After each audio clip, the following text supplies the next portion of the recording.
Hey programmers and Magic players, I'm Mikey Microphone.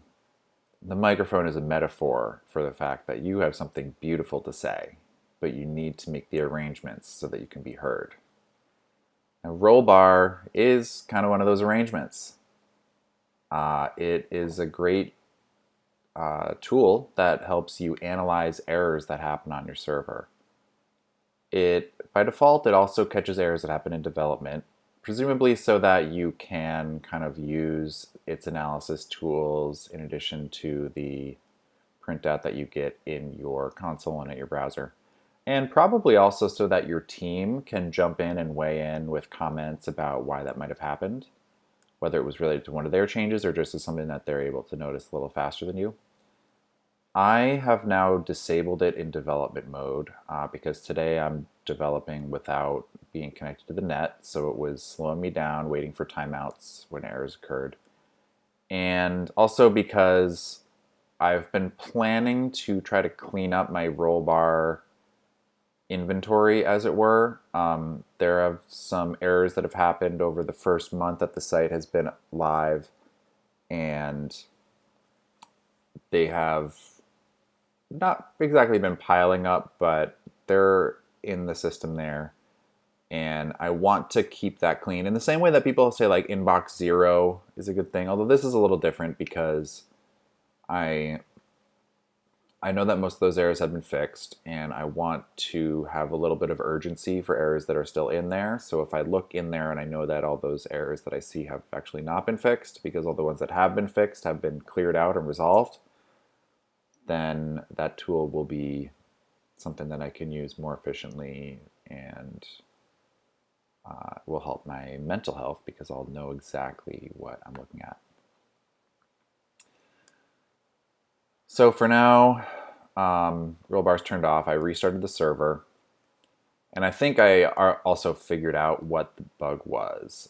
So I was basing the path off the variable chapter, whereas the variable in this context is actually called new chapter. It didn't matter for me to reload this because the book ID isn't changing. So I'm actually going to walk that back. I'm not sure if it's a best practice to reload there or not, but I know in this context that the book ID isn't changing, so I think that's preferred. And then I'll just base this path off new chapter, and I'll make it a URL. Because a path, as you may be able to see here, do I have my inspector still open?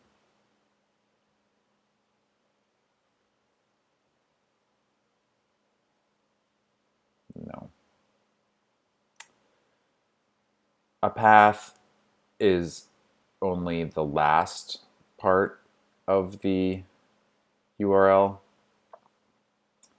and linking to those works while you're clicking links because the browser knows to put your domain before it. But if I'm just directly messing with the window.location, it'll probably work there too. I mean, the browser is the one that has to do it. But, nah, we'll see. See what happens.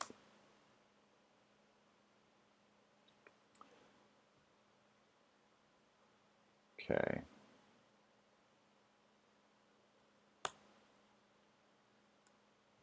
Let's see if my browser will respond to me. Okay, this is not working at all. I'm going to close this. Grab a new one. Cool. Edit this book.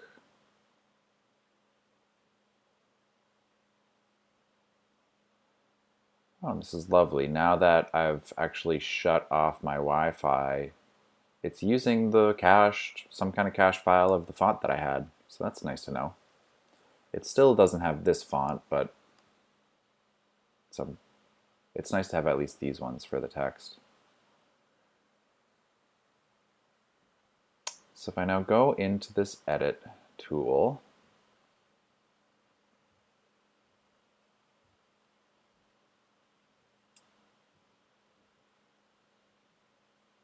and it's actually probably more like it'll take more than 2 minutes to read that.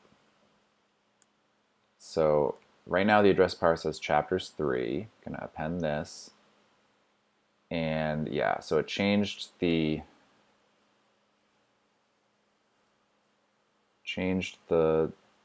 address, and it also reloaded the page. So as I mentioned briefly in the last video, reloading the page does have some certain unwanted side effects. It would be nice if I could tell the browser that if the user triggers a refresh, then it should go to that address, but it doesn't need to by itself trigger a refresh. I'm not sure if that is part of the browser API, and right now I'm not connected to the net, so I can't look it up. So for now, I'm just going to leave this as it is. It's a nice trick. It kind of goes, it doesn't quite go along with my goal of never refreshing and just doing continual edits, but I can just comment it out if I decide not to ship it. I'm glad that I developed the system for making this possible.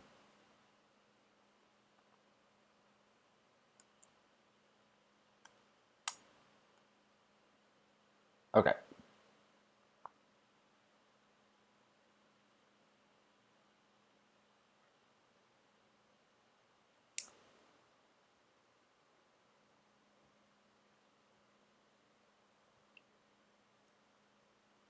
And I'm curious if the system also works when I am editing something here. So if I edit this to say 4-minute explanation. Okay, great. So it knew not to refresh the page. However, I now have 2 editing banks.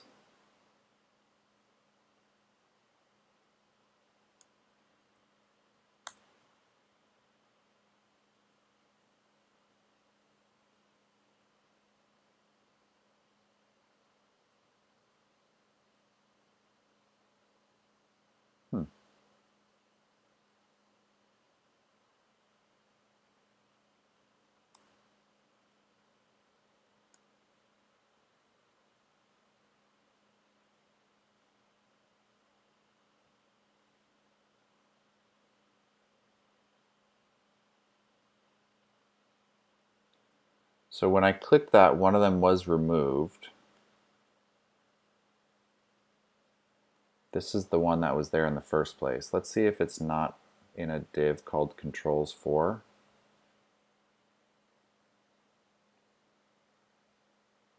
It is. It's called controls for chapter 61.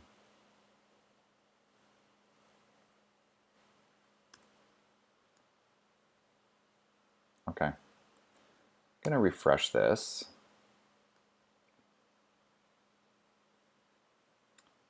I'm going to open up my resources tab so that I can capture what the traffic going back and forth.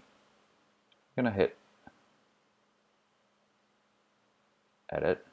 And I noticed that these links did not go away. So I'm going to look at this. Controls for chapter 62.remove.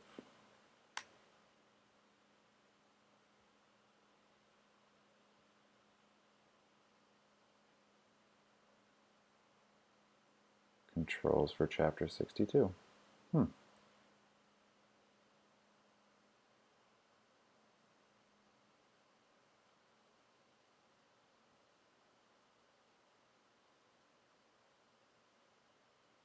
Yep, resources.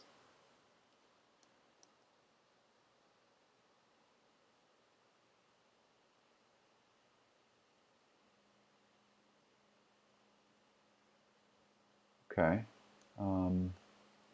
This appears to be valid JavaScript that executed correctly.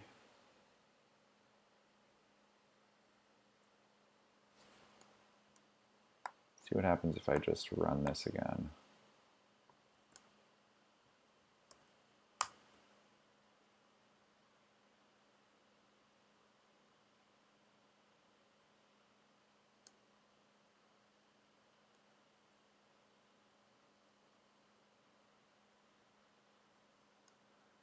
Okay, now they're gone. This is the edit bank for the section which is containing this chapter.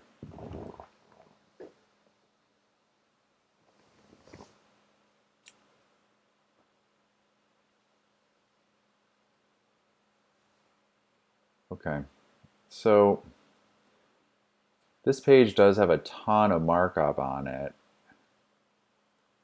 Is it possible that there was another element with that name?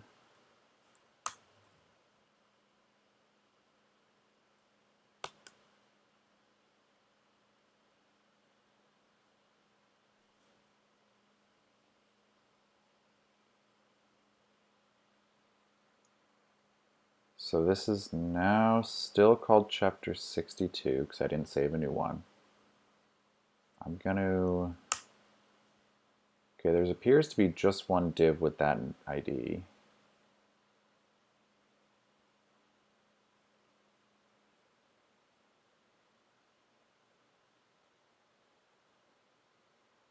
If I click edit,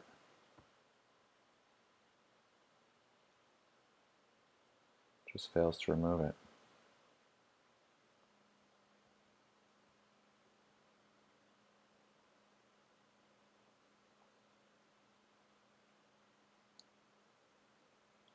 Okay, I don't have any theories yet about why this is happening. If you have one, please go ahead and leave it in the comments. I'm just going to go ahead and say for now I don't care enough about this to go any further into it.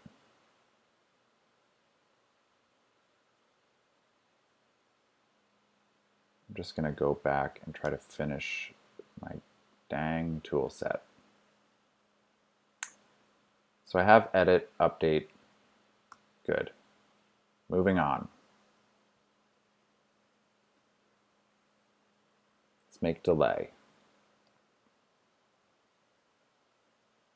Actually, no, delay doesn't make sense for a chapter.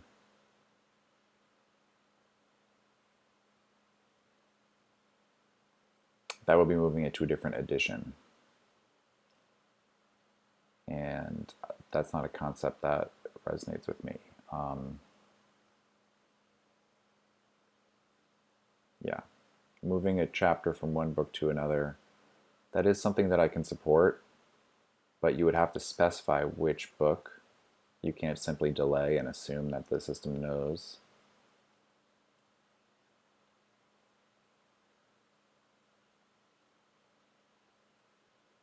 Because I don't think I want you to be editing multiple editions at once. I mean, I guess you can do minor and major updates.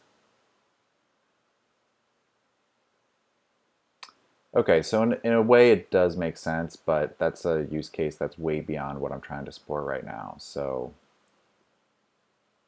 I'm not going to do it. So I'm just going to go ahead and remove that entirely. Speaking of remove, let's refactor the remove method, or actually write one.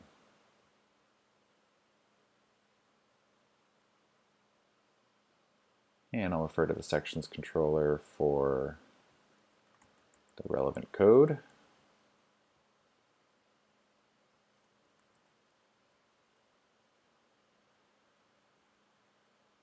Okay, this looks pretty much ready to go. I can now create a template. I'm using the word template even though I'm using them to generate JavaScript rather than HTML. I don't know a better term for this type of file.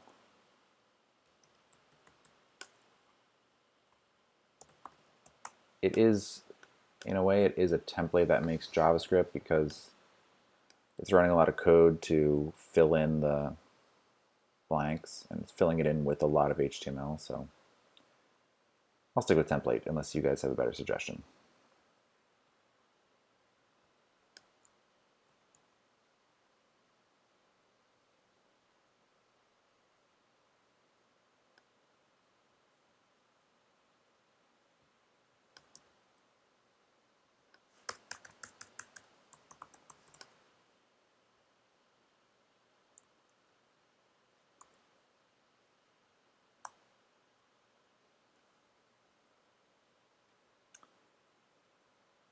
Okay, let's find a chapter that we can ditch.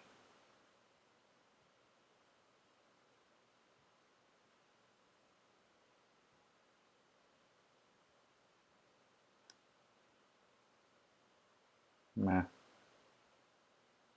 Let's see. Oops, that took me back to the home page. I mean, I don't want to delete one of my chapters. I guess one of these last ones.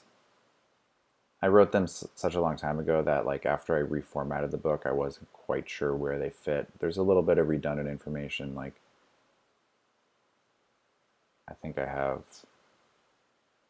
a chapter called Combat here, and then actually there's no duplicated chapters, but it's a little bit of duplicated information. Like limited. There's a chapter about limited here, and there's a chapter about limited here. But, I mean, actually the information is largely different, and it doesn't hurt to repeat some things in a book, especially one that's meant to be read like this.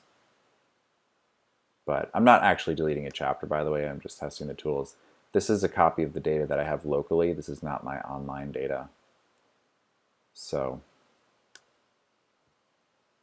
I'm just being a little,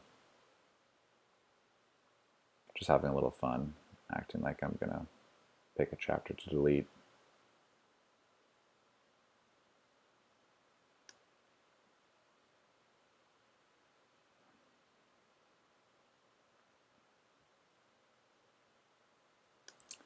All right, so visually it worked. If I reload the page, let's see if the data was actually updated. Yep, that chapter is not here anymore. Okay. Just quickly reviewing the logic of what happened. So the table of content connecting the chapter to the edition in the book was removed. So technically, none of the table of content objects that connect the enclosed sections or paragraphs or citations were removed. And that probably is something that I should address.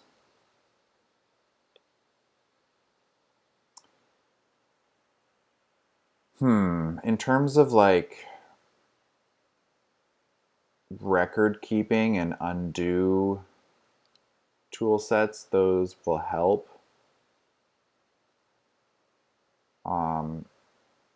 Especially since this link, it currently doesn't have a confirm, like are you sure you want to destroy? I probably should just add that. Being able to undo is useful.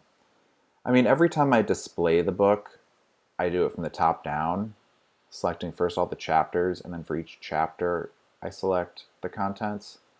So the display of the book is going to function perfectly, even with only destroying that one table of content. And that might be something I can consider an advantage.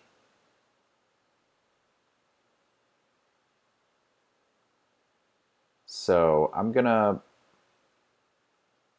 leave this alone for now. I'll think about it while I'm walking around today and see if there's a good reason to go ahead and destroy all the contained table of contents. but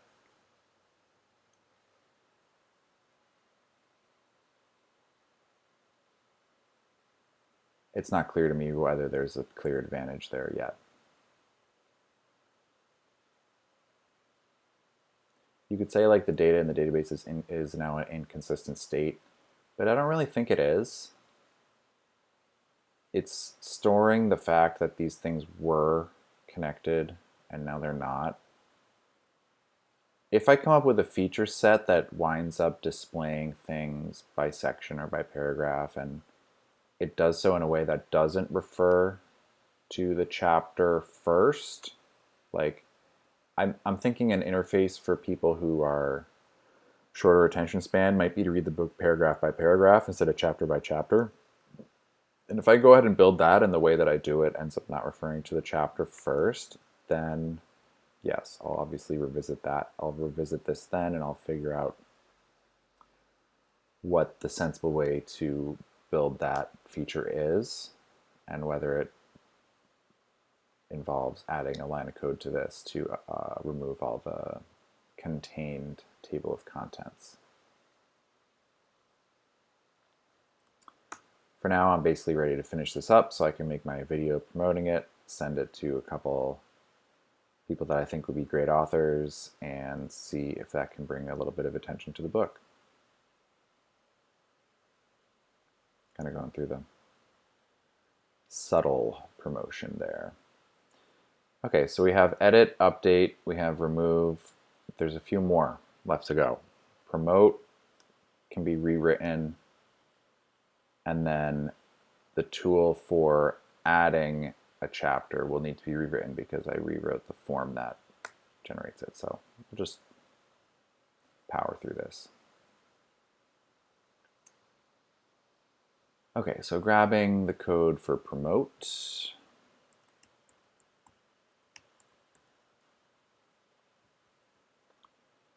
This one doesn't change a whole lot. The main things that change are this query and this query.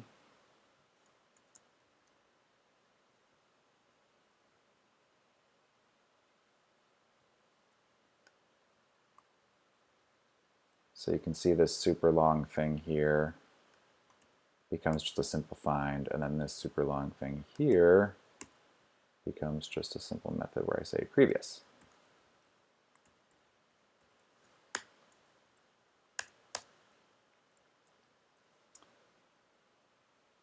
And then promote.js. Okay, so there currently wasn't anything there. I'll make one.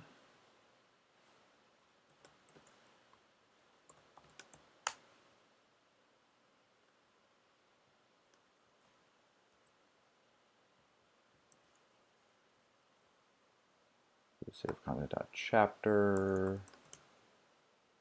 Table of content.chapter.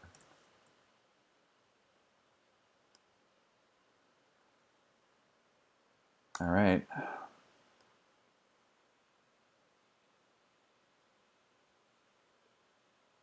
So if I can now move this before that, it shows up here.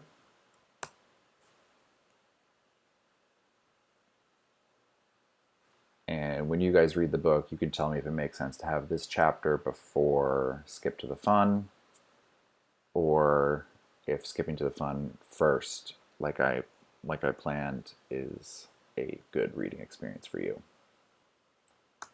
And you know, if you guys already know magic, and this book is more for, I mean, read the book. You're gonna enjoy it, and you're gonna learn some stuff. But the book is primarily for people who don't know magic yet. So if that's you,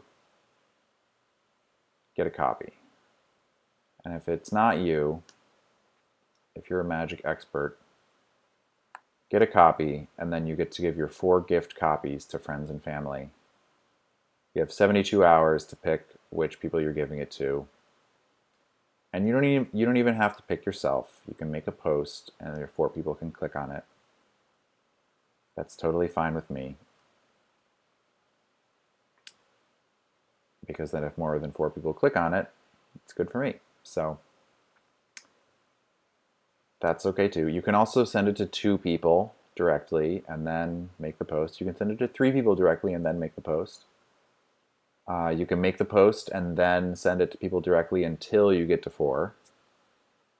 So I have you covered. Whatever situation you're in, however many email addresses you know off the top of your head, you are covered. So go ahead and buy the book now. Price is $2, but who knows? I might just go ahead and change it to 25. So better buy it now. Okay. Did you buy it? I'll give you a couple seconds. Go to wayswemage.com. Click the blue button.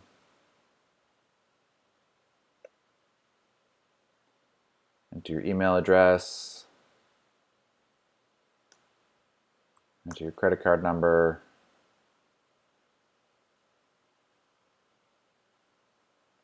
Expiration date.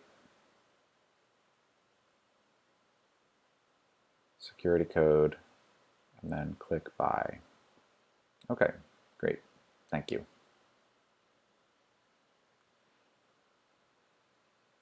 So we have promote, all taken care of, update, edit, destroy. And now we just need to handle new, aka append, and create.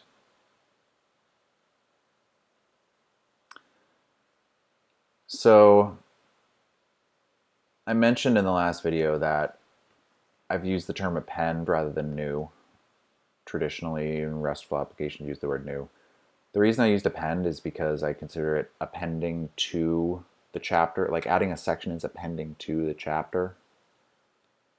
And that went on the chapters controller, partly just so that it would have the proper ID of where to append that section when it was rendering the form. It's not necessary to structure it that way, and again, I probably will change it around in the long run, but for now, the code that begins this process is actually living on the additions controller. So to append a chapter to the addition, we're going to edit the additions controller.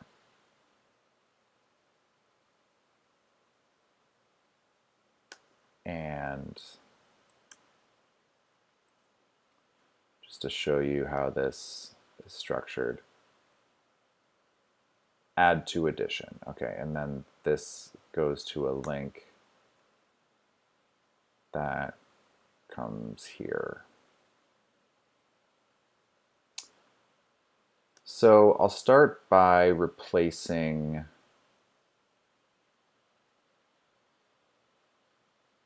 that link.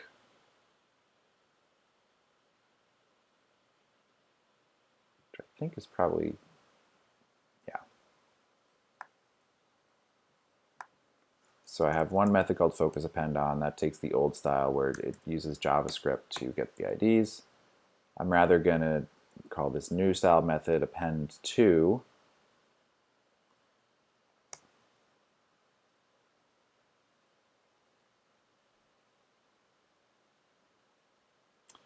And that will probably need to take a table of content. Let's see. How do I call that in here? Yeah, it does. So let's see if I have the addition table of content in here.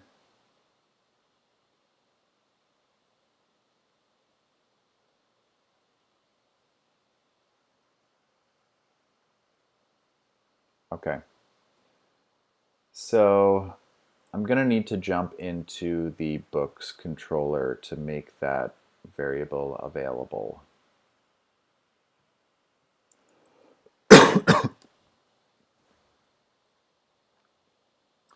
So looking at edit, book edition equals book that editions at last. Edition table of content.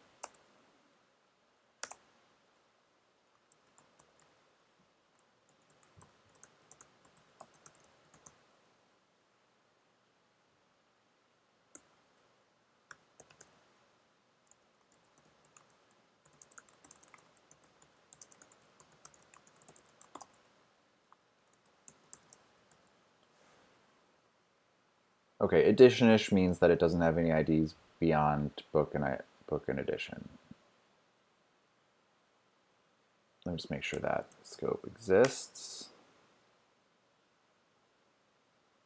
It does.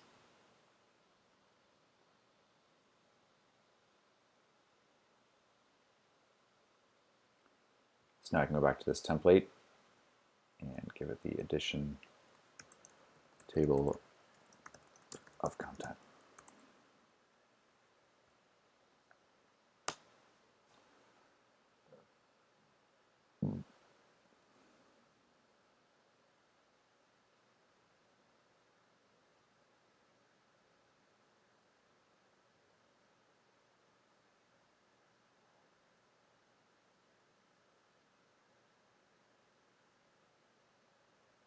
Okay.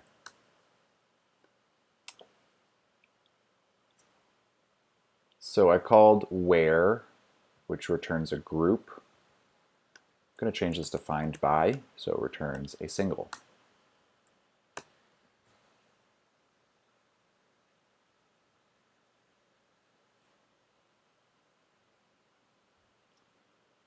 Go down here. This is the link to append a new chapter to the edition. So I'll go to my controller, editions controller. And this code is now going to mirror what I've done with the other ones.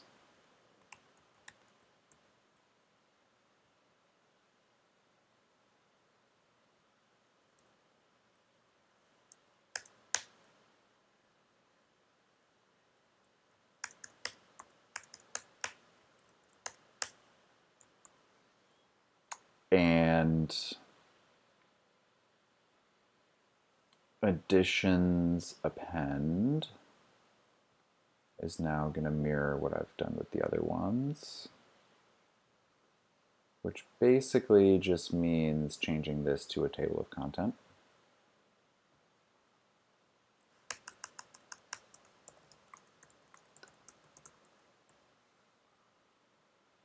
So chapter form, we've already edited to make use of that. So let's see how this goes. Bam. Okay, cool. So now chapter create is going to want to take the code from that, take the payload that's coming in from that form, and rather than look for stuff like this, it's going to look for stuff like this. So I'll look at the sections controller.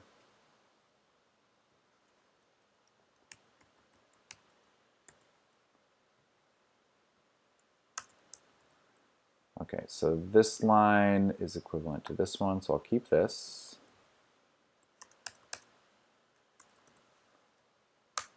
This line I'll keep. This line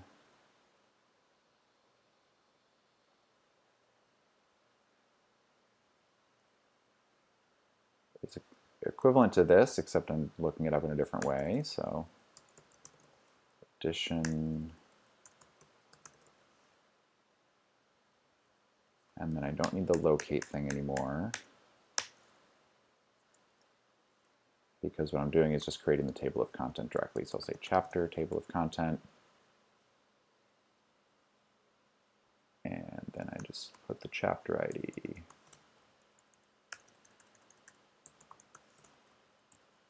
Great, just like that.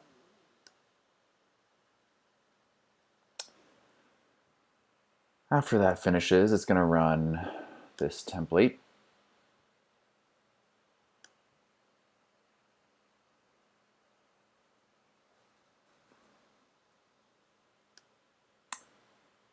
And that's probably pretty close to what we're going to end up with. The main difference is just that this is now a section. It's now a table of content.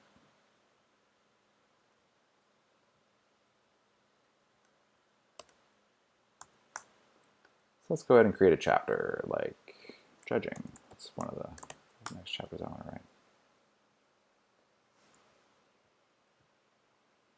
Okay.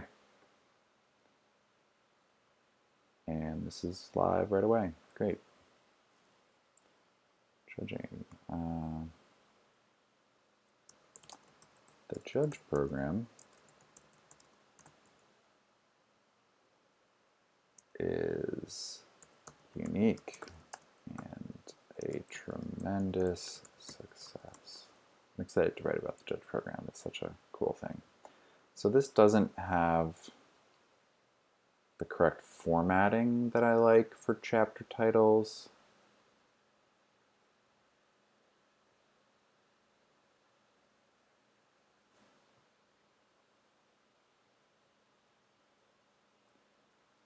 Probably because it's not within a div with data for chapter.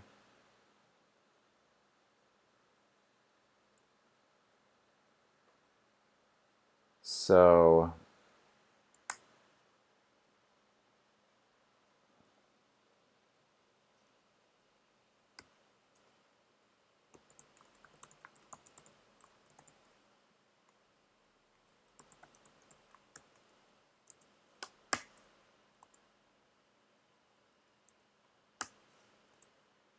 let's see if that works.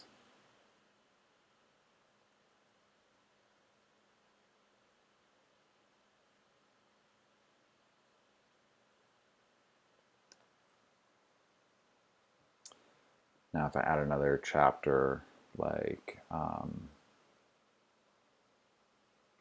streaming,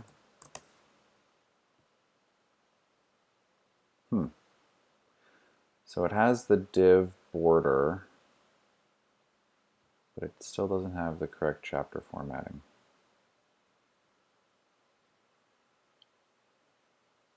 Div with data.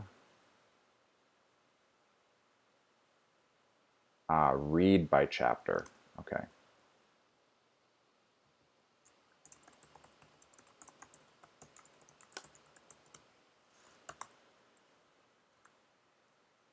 And then another chapter I want to add.